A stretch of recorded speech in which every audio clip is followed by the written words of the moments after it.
Next heading है clinical feature of diabetes mellitus. First, polyuria. ठीक है, फर्स्ट सिम्टम क्या होगा? पॉलीयूरिया होगा, क्योंकि इंक्रीज्ड यूरिनेशन। और इंक्रीज्ड यूरिन क्यों हो जाएगा? क्योंकि ब्लड ब्लड ये वॉल्यूम है, इसके अंदर ब्लड के अंदर फ्लूइड वॉल्यूम भी ज़्यादा है, प्लस ग्लूकोज है, कंसनट्रेटेड है, उस कारण से फ्लूइड और ज़्यादा आएगा। और इंक्रीज्ड थ्रस्ट होने के कारण से फ्लूइड ये और पानी पी रहा है, तो फ्लूइड वॉल्यूम ब्लड के अंदर अमाउंट यदि बढ़ जाएगा तो ब्लड प्रेशर बढ़ेगा। और इस कारण से उसको मेंटेन रखने के लिए किडनी क्या करेगी? फ्रिक्वेंटली यूरिन, अभी भी यूरिन किया, आधे घंटे बाद फिर किया, 1 घंटे बाद, 1 घंटे बाद, फिर 1 घंटे बाद, फिर 1 घंटे बाद, तो यूरिन की फ्रीक्वेंसी बढ़ जाएगी। दिन में 2 या 5 बार यूरिन करते हो तो वो दिन में 10 बार यूरिन करेंगे, तो इसको हम कहते हैं पॉलीयूरिया। सेकंड है polydipsia. Polydipsia means increased desire of drink. ठीक है, पानी पीने की डिजायर, उसकी ड्रिंकिंग वाटर, पानी पीने की डिजायर उसकी बढ़ जाएगी। इंक्रीज्ड थ्रस्ट, उसी को अपन पॉलीडिप्सिया कहते हैं।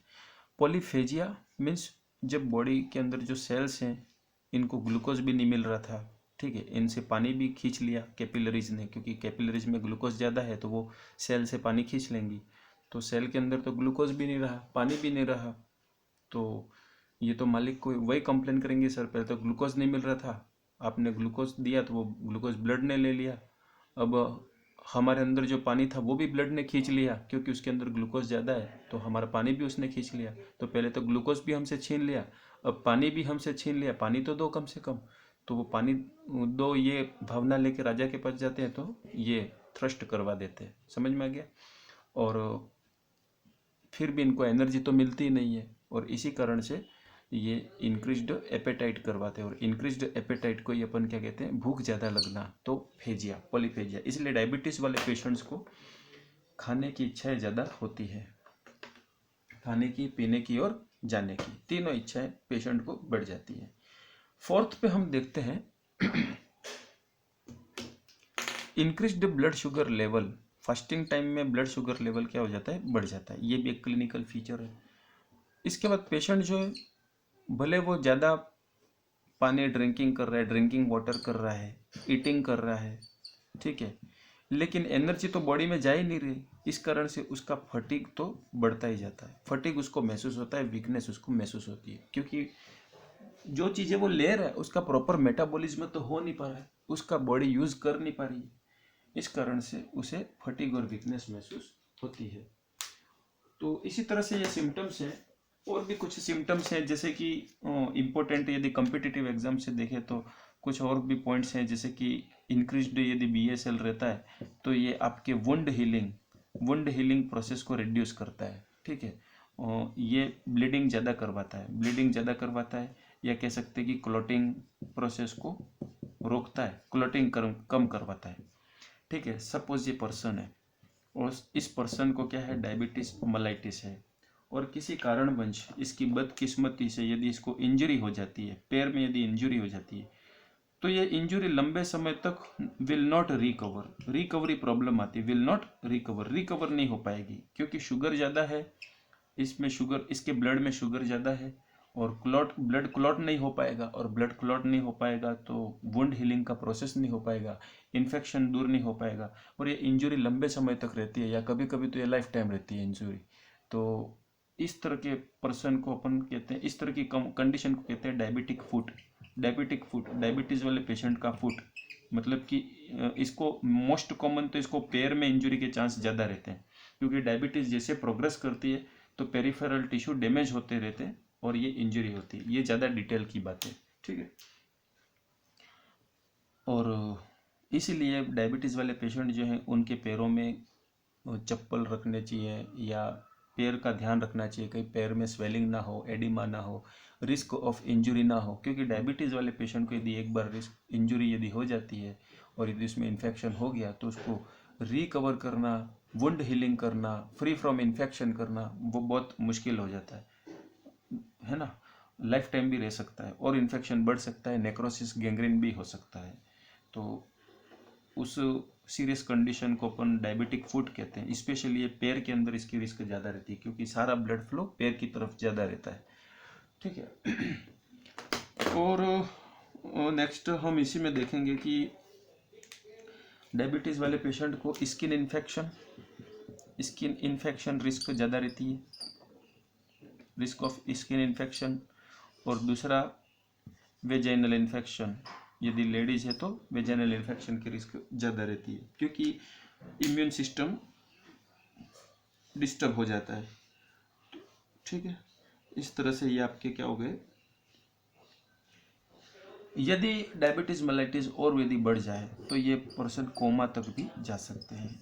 ठीक है, क्योंकि या तो हाइपरग्लाइसेमिया होगा या हाइपोग्लाइसेमिया होगा। हाइपोग्लाइसेमिया होगा तो ब्रेन को प्रॉपर अमाउंट में ग्लूकोज नहीं मिल पाएगा और इस कारण से कोमा में जाएगा। ठीक है, क्लिनिकल फीचर्स आप सभी ने नोट कर लिए होंगे, स्क्रीनशॉट ले लिया होगा। ठीक है, नेक्स्ट हम लेते हैं diagnostic evaluation. Sir clinical feature तो हमको समझ में आ गए, डायग्नोस्टिक इवेल्युएशन क्या है? तो RUHS आपको पूछ सकती है, राइट डाउन द डायग्नोसिस, है ना, write down the diagnostic evaluation of diabetes mellitus. Diabetes mellitus वाले पेशेंट का डायग्नोस आप कैसे करोगे? यदि अल्फा नाम का आदमी आपके पास आ जाए, आपको कैसे पता चलेगा कि उसको डायबिटीज है? तो इसका सीधा सा आंसर ये है कि सबसे पहले तो सर हम उसका फास्टिंग ब्लड ग्लूकोज टेस्टिंग करेंगे। Fasting blood glucose, fasting BSL check करेंगे, फास्टिंग BSL। और फास्टिंग का मतलब क्या है? उसको कहेंगे कि अर्ली मॉर्निंग आना खाली पेट और आपका शुगर लिया जाएगा। अब इसमें क्या होता है कि ये फिंगर है, फिंगर पे आपने प्रिक किया और इसमें से ब्लीडिंग हुई। ठीक है, ये ब्लीडिंग हुई, 1 ड्रॉप ये ब्लीड हुई। अब इस ड्रॉप को आप कहाँ रखते हो? इस मीटर पे रखते हो, ग्लूकोज मॉनिटर पे। इसमें स्ट्रिप रहती है, ड्रॉप को आपने यहाँ पे लगाया और मॉनिटरिंग में क्या बता देगा? रीडिंग बता देगा। ठीक है, तो ये तो पेरिफेरल ब्लड ग्लूकोज लेवल है ना। यदि पेशेंट एडमिटेड है किसी कारणवश, अपन और बहुत सारे जांचें भी करवानी है, उसका IV सैम्पलिंग हम यदि ले रहे, IV ब्लड सैम्पलिंग ले रहे, ठीक है, और IV ब्लड सैम्पलिंग ले रहे तो साथ में हम ब्लड ग्लूकोज लेवल की भी जांच लिखते हैं, है ना डॉक्टर्स। तो क्योंकि सैंपल तो वैसे ही ले रहे हैं तो साथ में, तो वो उस तरह का जो ब्लड टेस्टिंग रहती है वो इंट्रावेनस ब्लड से भी हो सकती है। सेकंड हम देखते हैं कि रैंडम ब्लड ग्लूकोज टेस्टिंग क्या है। Random blood glucose testing, random मतलब कि एनी टाइम, कभी भी अचानक से पेशेंट को यदि प्रॉब्लम हुई, उसने डॉक्टर्स को इन्फॉर्म किया और डॉक्टर्स ने कहा कि ठीक है BSL चेक कर लो, चाहे उसने खाना खाया हो या नहीं खाया हो, या भूखा हो या अभी तुरंत खाया हो, या 2 घंटे पहले खाया हो, या कुछ भी हो खाने की हिस्ट्री, मीठा खाया हो, तीखा खाया हो, कुछ भी हिस्ट्री हो, लेकिन हम पेशेंट को यदि प्रॉब्लम लगी और डॉक्टर ने अचानक उसी समय तुरंत सडनली एनी टाइम किसी भी समय, सुबह दोपहर आफ्टरनून शाम आधी रात को, है ना, कब भी यदि ब्लड टेस्ट कर दिया तो वो कहलाएगा रैंडम ब्लड शुगर लेवल। ठीक है, usually fasting blood sugar level ज़्यादा वैलिड रहता है और ये किया जाता है। इसके बाद यदि हम ब्लड शुगर टेस्टिंग जो करते हैं ब्रेकफास्ट के पहले करते हैं तो PP1 और बाद में करते हैं तो PP2। ठीक है, इस तरह से ये एब्रीवेशन यूज़ किए जाते हैं। डिनर के पहले भी PP1, डिनर के बाद PP2, लंच के पहले PP1 PP2, ऐसा तो ये ऑर्डर दिए जाते हैं, PP1 बिफोर PP2 आफ्टर। ये ब्लड शुगर टेस्टिंग रहती है। जब आप हॉस्पिटल में काम करोगे तो अच्छे से ये प्रैक्टिस आनी चाहिए। थर्ड हम लेते हैं इसमें कि फास्टिंग का एक और डेटा आपको याद रखना है कि आपने लास्ट 8 से 12 घंटे में कुछ खाया ना हो और आप ब्लड शुगर टेस्ट करते हो। मतलब कि आज इवनिंग में तो डिनर हो जाएगा अभी सबका, कुछ का तो हो गया होगा, कुछ का बाकी होगा, है ना। यदि आप डिनर इवनिंग में कर लेते हो और इसके बाद 8 से 12 घंटे तक कुछ भी न खाओ, खाली पेट, है ना, और फिर उसके बाद यदि शुगर करते हो तो वो फास्टिंग में ही काउंट होता है, 8 to 12 आवर्स। क्योंकि 8 से 12 घंटे में तो वो फूड कहाँ चला जाएगा? इंटेस्टाइन में चलेगा, डाइजेस्ट होके बिल्कुल रेक्टम तक चला जाएगा। समझ में आ गया? सारा उसका डाइजेशन प्रोसेस भी कंप्लीट हो जाएगा। उस समय ब्लड ग्लूकोज लेवल बहुत कम रहता है, लेकिन आपको नॉर्मल रेंज आपकी जो रहती है वो 70 to 100 mg ये रहनी चाहिए फास्टिंग के समय। ये सारी चीज़ें थी। 126 या 126 से ज़्यादा है तो हाइपरग्लाइसीमिया कहलाता है। ठीक है, ये डायग्नोस्टिक इवेल्युएशन की टेस्टिंग थी। डायग्नोस्टिक इवेल्युएशन की टेस्टिंग में तीसरा टेस्ट रहता है HbA1c। It is very important. HbA1c ये ऐसा टेस्ट है कि आपने आईवी से ब्लड सैंपल लिया, आईवी से ब्लड सैंपल लिया और HbA1c टेस्ट लगाया। इससे आपको ये पता चलता है कि लास्ट पिछले 2 या 3 महीने 2 to 3 मंथ का एवरेज ब्लड शुगर क्या था लास्ट 2 to 3 मंथ, है ना। आज यदि आपने ये टेस्ट किया है तो आप ये अंदाज लगा सकते हो कि ये 2 दिन का जो लॉकडाउन का पीरियड रहा उस पूरे 2 महीनों के अंदर आपका एवरेज ब्लड शुगर क्या था। तो इसको अपन कहते हैं HbA1c टेस्ट। आईवी ब्लड से किया जाता है और 2-3 महीने का एक साथ पूरा एवरेज अपने को बताता है। और इसमें जो वैल्यू आनी चाहिए वो अपनी आनी चाहिए 4 to 6%। 4 to 6% आती है। इसकी वैल्यू 4 to 6%। परसेंटेज इसकी यूनिट है। ये HbA1c इतना परसेंट आपके अंदर बॉडी में रहना चाहिए। यदि इससे ज़्यादा है इसका मतलब ये है कि लास्ट 2 से 3 महीनों के अंदर आपका ब्लड ग्लूकोज लेवल बढ़ा हुआ था। लॉन्ग टर्म डायबिटीज़ को चेक करने के लिए किया जाता है। और नेक्स्ट है oral glucose tolerance test. It is also very important. Oral glucose tolerance test, ठीक है। ओरल ग्लूकोज टॉलरेंस टेस्ट, आप तो रफ कॉपी लेके बैठे होंगे तो इसका डिटेल लिख लो। ओरल ग्लूकोज टॉलरेंस टेस्ट, इसमें क्या होता है समझना। ये हॉस्पिटल है, ये पर्सन है, अभी घर पे था, अभी अपने घर पे था, अब ये हॉस्पिटल के अंदर आया, ठीक है। ये पर्सन आया सपोज 12 बजे आया। पर्सन कितनी बजे आया? 12 नून, दोपहर में 12 बजे ये हॉस्पिटल के अंदर आया। अब इसको क्या किया जाता है? इसको शुगर दी जाती है। इसको क्या दी जाती है? शुगर। ये कंप्लेन लेके आया कि मुझे प्रॉब्लम है, डायबिटीज रिलेटेड सिम्टम्स को लेके आया। तो डॉक्टर्स क्या करते हैं, इसको रखेंगे 12 बजे जैसे ही आया और 12 बजे इसको एग्जैक्ट शुगर देते हैं। उदाहरण के लिए जब आया 12 बजे या और 12 बजे तुरंत इसको क्या दे दिया? शुगर दिया। ये शुगर लिमिटेड अमाउंट में रहता है, 100 mg रह सकता है, ग्राम रह सकता है ना, 60 ग्राम mg। ये डिटेल ज़्यादा नहीं जाना है, अपने को बस इतना समझना है कि ये शुगर फिक्स अमाउंट में शुगर ये दिया। यदि डिटेल चाहिए तो डिटेल में आपको दे दूंगा। यदि आप कमेंट बॉक्स में इसको लिख के मेरे को भेज दोगे तो मैं आपको इसको डिटेल पूरा समझा दूंगा। Oral glucose tolerance test specially ये प्रेगनेंसी के टाइम पे भी किया जाता है। अब क्या होता है कि 2 कंडीशन आती है, या तो पर्सन डायबिटीज होगा या फिर पर्सन प्री डायबिटिक कंडीशन में होगा। अभी तो उसे डायबिटीज नहीं है लेकिन धीरे धीरे उसका डायबिटीज रूप आ सकता है, ठीक है। वो धीरे धीरे डायबिटीज में कन्वर्ट हो सकता है। अभी उसे डायबिटीज नहीं है लेकिन उसे बाद में डायबिटीज हो सकता है।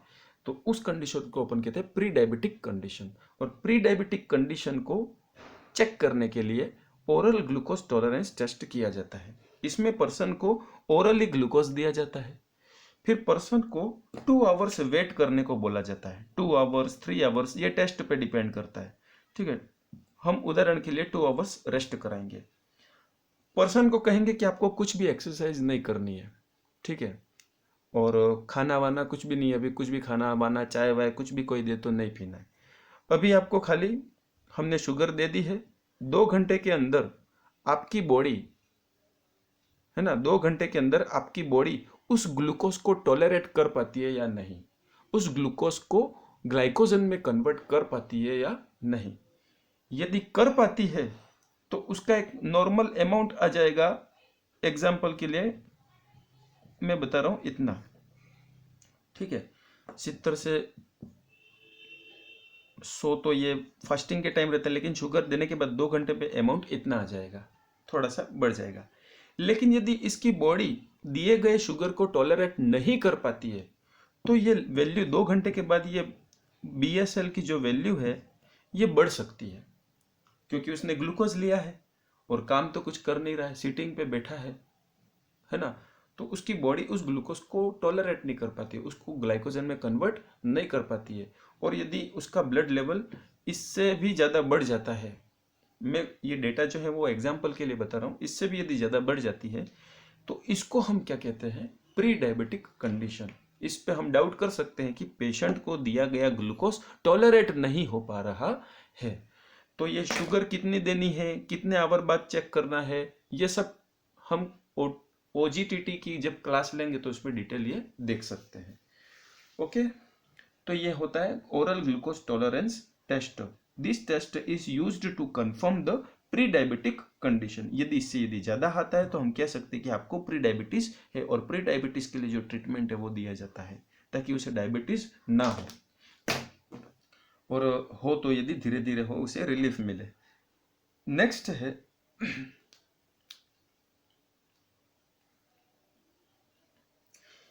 जब डायबिटीज होता है तो डायबिटीज के अंदर कीटोन बॉडीज भी बढ़ जाता है।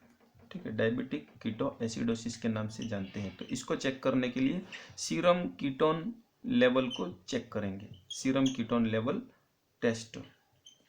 सीरम कीटोन को हम चेक करते हैं। तो ये सारे क्या थे, डायबिटीज रिलेटेड जांचें।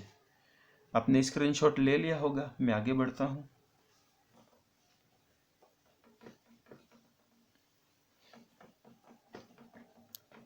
नेक्स्ट है कुछ और जांचें हैं, जैसे कि डायबिटीज जो है हमारे किडनी को भी अफेक्ट करती है। लंबे समय तक उसको ग्लूकोज फिल्टर करना है, और पॉलीयूरिया के कारण से किडनी धीरे धीरे क्या हो जाती है, यूरिन निकाल के वो थक जाती है। तो बहुत सारे मेटाबॉलिक प्रॉब्लम्स भी आती है, उस कारण से किडनी डिस्टर्ब हो जाती है। तो किडनी फंक्शन टेस्ट किया जाता है, किडनी फंक्शन टेस्ट, जिसको हम रीनल फंक्शन टेस्ट के नाम से कहते हैं। दूसरा है और अदर टेस्ट में, और अपन यदि लिखें ग्लोमेरुलर फिल्ट्रेशन रेट भी चेक की जाती है। किडनी के अंदर ग्लोमेरुलर फिल्ट्रेशन रेट चेक करी जा सकती है।